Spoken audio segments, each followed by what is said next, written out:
जैसे बाबू हो मोरे ये बात है ये फसल की यहाँ हमार के होटल का ओपनिंग बा उद्घाटन बा एक प्रकार से आज ओकर जन्मदिन मनावल जाता शुभ ये ना मनीष भैया काम ए लिए कहानी की गड़बड़ में सरबड़ भयल बिना बाप का लइका भयल कब जब ओकर माई न रहल त अच्छा मान ला 5 मिनट ये बात झूठौन चली इनके मान ला लइका का माई के ये हमार मास्टर साहब ई लइका का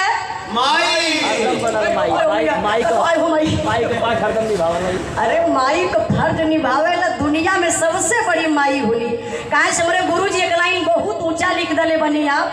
कि अमृत का धार केहू केतनो पियाई एगो माई बिना कैसे का कलेजवा जुड़ाई एगो माई बिना माइये का औलाद सब पा मैंने पैसा लेना तब बताओ भैया हमके बताइए ई लइका का माई ई लइका का बाऊ ई लइका का मम्मा ई लइका का बड़का मम्मा तू लइका का मौसा बड़का मौसा औ लइका का बड़का मौसा और लइका का मझिलकी मौसी हई लइका का बड़की मौसी ई देखा लइका का परिवार बा प्रधान जी चिन्हत है कि ना नदियों हरे बैठल है तो अरे भाई नो मतलब कुछ तो पैसा न बता दिया बम्बई से आए अच्छा चलिए इतना तो हमारी मम्मी रोमांटिक ही कौन बात ना चली लड़का दादी बैठल है भैया नमो बता दी बीडीसी नमो अपन बताई ना फोटो खिंचा पैसा देता पहले अरे अलबनी तई देखी हम खाली गड़बड़ में सरबड़ भयल बिना बाप का लइका भयल कब जब ओकर माई न रहल त यहाँ के ओकर लइका का ना भले के मन सोहर गावत बनी पात्र मानल गल तई पात्र मानल गल कि लइका का माई के बहुत सुघर बाड़ी हाय हाय भगवान ते इतना रच के बनौले हुआ चचा ऐसे बढ़िया आदमी दुनिया में है ना देख ला एकदम तावा फेल सारे है भरतनाथ के पार हवा अरे यार काला को काला मत समझो काला तो दिल वाला है काली पुतरी काला सुरमा ओ माय डियर आंख में बसने वाला है वाह बारे माई डार्लिंग वाह नहीं हमरे मास्टर से बहुत अच्छा आदमी है ये देखल जा माना लइका पैदा हो गया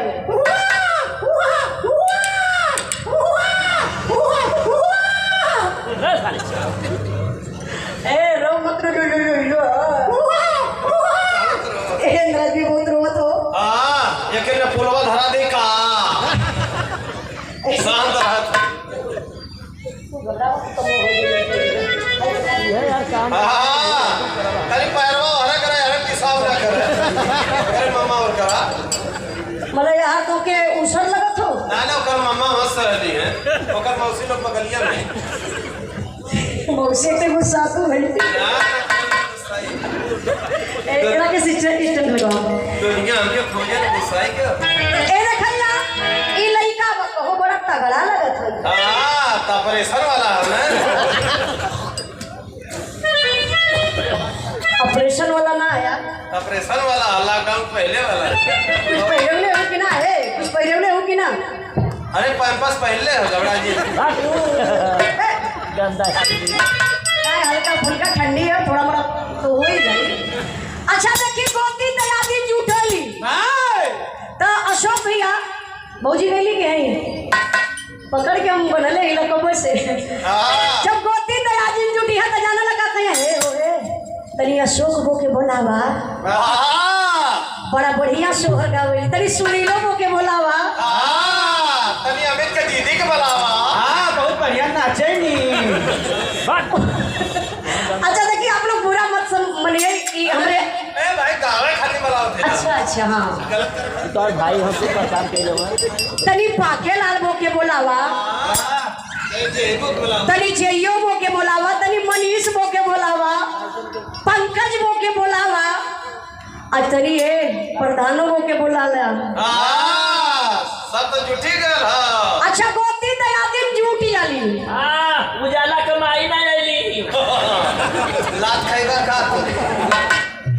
ये हमार मौसा हुआ यही से बोलत हो तेरे लेकिन बच्चे लत खोर अच्छा जब गोती दया दिन झूठी आली तो सही बतावती है भाभी जाना तू 4 गो घर में गावली तो 2 गो बहरवा कोनवा बतियावली कहे हे बहिन सुन लो है फलानी बो के लड़का भला उके के पड़ल कहे माई कमच देखा झूठे कसम कहे माई कमच मुहवा त धइला करे माई के नकिया वो करे माऊ के परवा वो करे मम्मा के गोड़वा वो करे और के मम्मा के अल्लाह ले लाले उठवा वो करे मौसी का हो हाय रे तो गोती दे आदिन गावली कैसे गावली का कहली भाई चाचा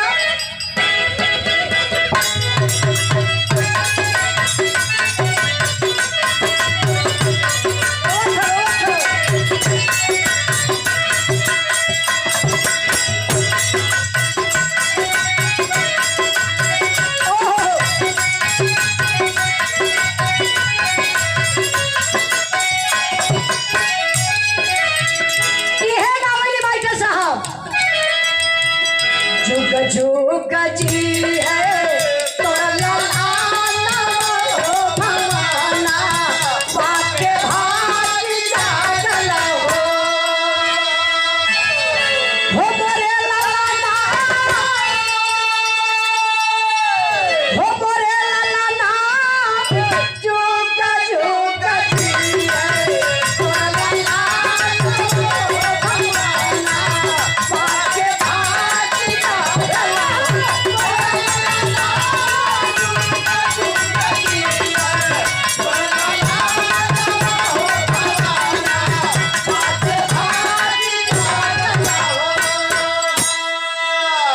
बहुत ज्यादा का कही है भाई के साहब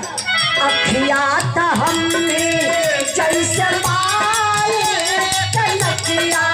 जैसे बाबू के हो मोरे लाला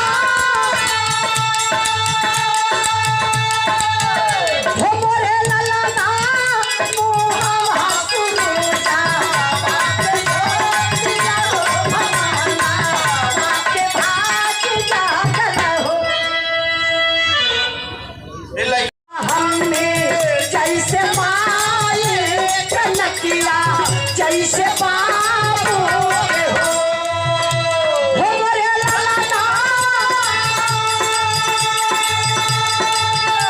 हो मोरे लाला मोहा हसुरुजा बात जोतिया भवाना बात भाग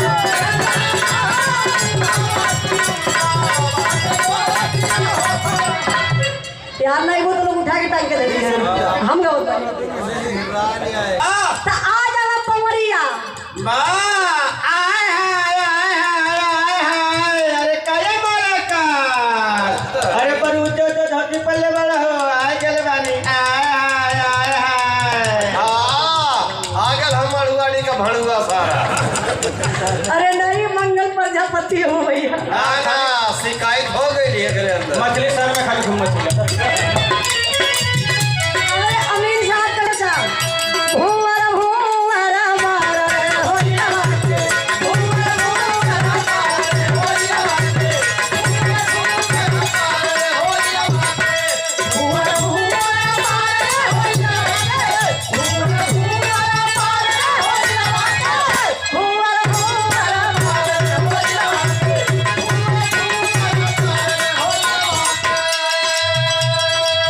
नहीं आप लोगों का आशीर्वाद चाहिए खाली पॉइंट के सुन ली है आशीर्वाद बात अब टाइम बा 10-15-20 मिनट आधी घंटा हमारे मनीष भैया गई है वही हमारे सीमा दी गई है तब समापन हुई हमारे बड़ी दीदी मछली शहर से जौनपुर के धरती से 500 रुपए का पुरस्कार देकर सम्मान गई दीदी के बहुत बहुत काम